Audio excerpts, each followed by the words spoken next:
Hello, everyone. Are you wondering how long dogs can go without water? Let's explore.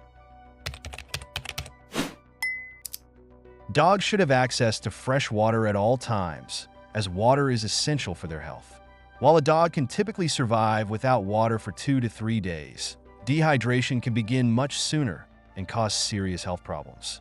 Within 24 hours of not drinking water, a dog may become lethargic, weak, and develop dry gums and a dry nose.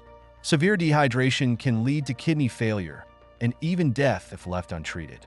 To prevent dehydration, ensure that your dog always has access to clean, fresh water, especially during hot weather or after physical activity. If your dog refuses to drink water for more than a day, it is important to contact a vet to identify the cause, as it could be a sign of illness or discomfort. Please like the video and leave a comment to support my job. Thank you for watching and see you later. Goodbye.